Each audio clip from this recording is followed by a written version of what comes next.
would win? The queen of all the snake things on Amonkhet? Or this lady who just keeps saying no?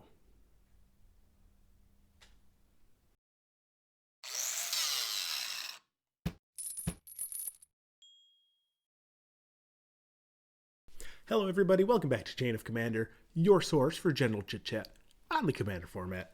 I'm your Commander-in-Chief, Billy G here, coming to you today with a bit more aggressive of approach of handling your opponent's commanders.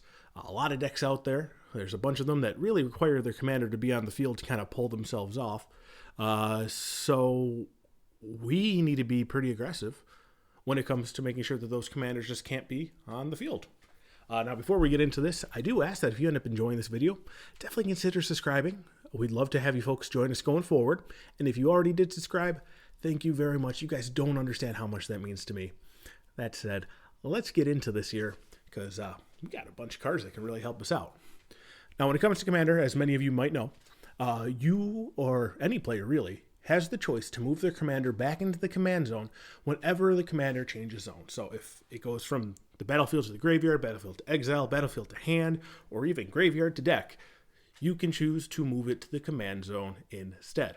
Or in the case of the graveyard, it'll go to the graveyard first and then go to the command zone at your choice as a state-based action.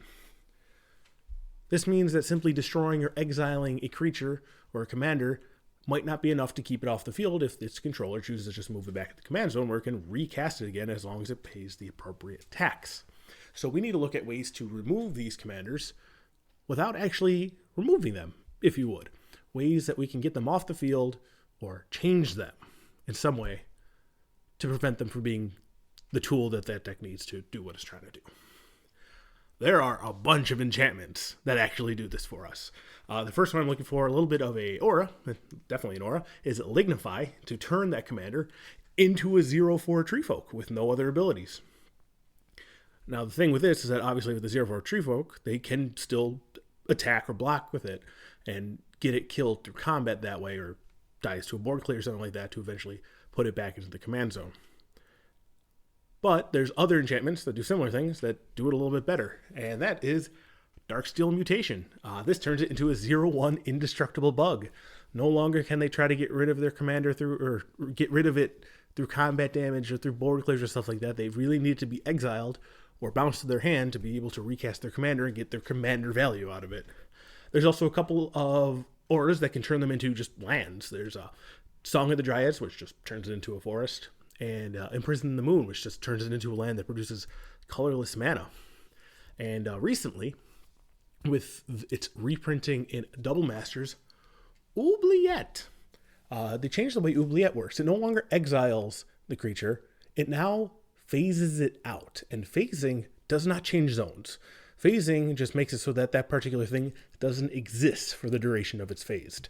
So Oubliette, now when it hits the field and phases something out, as long as Oubliette's on the field, that commander's not coming back. There's no other way to get rid of it unless you get rid of the Oubliette.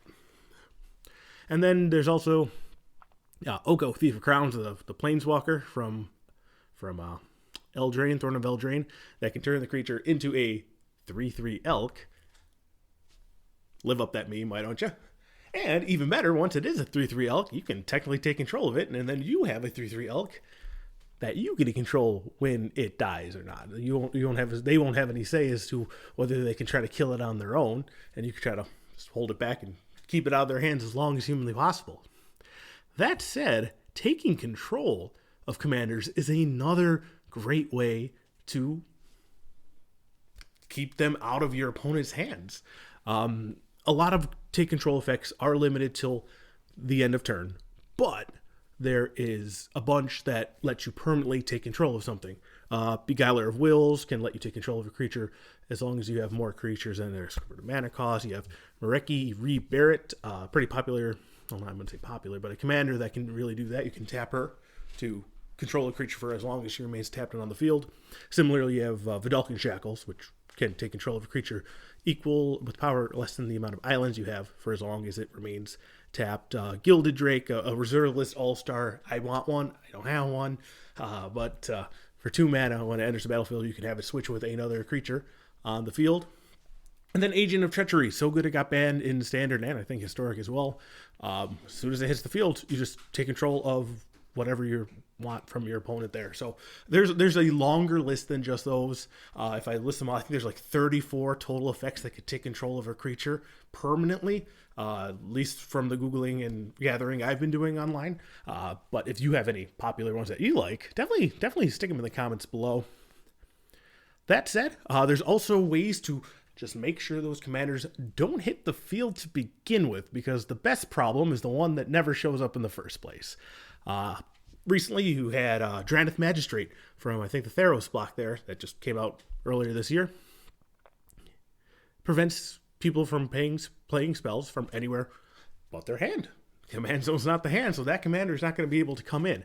Now, it is symmetrical. You're affected as well. Keep that in mind. But you also have things like Meddling Mage, which when it enters the battlefield, you choose a spell, and opponents or people can't play those spells. Players can't play those spells, so you can put it on the field, choose a problematic commander that would still be in the command zone, and make sure that it doesn't come in the field. Similarly, Voidstone Gargoyle does a similar thing, but also prevents activated abilities and other abilities from those creatures from being activated from anywhere. So things like Derevi or Yuriko, which have activated abilities to put on the battlefield that can normally get around, don't cast the spell effects, they get turned off by this as well. So if you're playing against Yuriko deck, you can slam the Voidstone Gargoyle, name Yuriko, and she's just chilling out there in her command zone until he's gone. Then you have a couple of enchantments that do similar things. Nevermore. Players can't cast the spell chosen with Nevermore.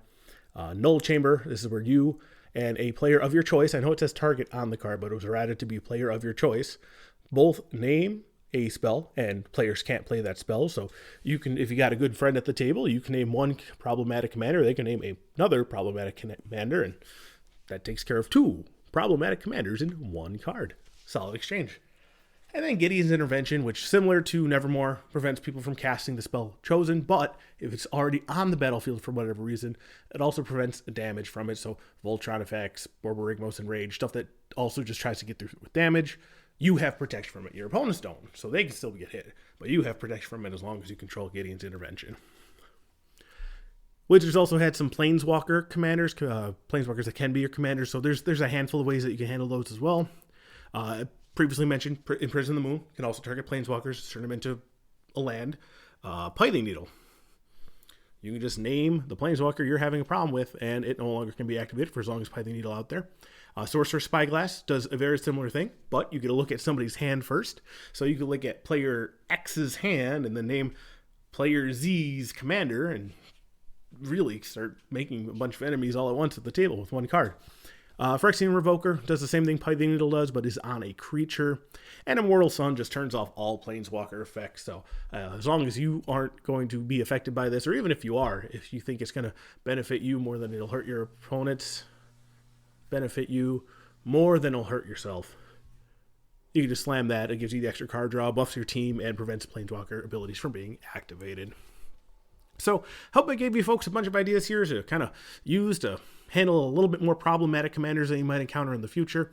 I do play a handful of these in my decks, especially in my my Tuvasa Bant Enchantress deck. I do have a handful. I have like Lignify, Darkstone Mutation, Song of Dress. I got all the good removal enchantments in there, and they do solid work. So if you know of any others, definitely, like I said, let me know in the comments below.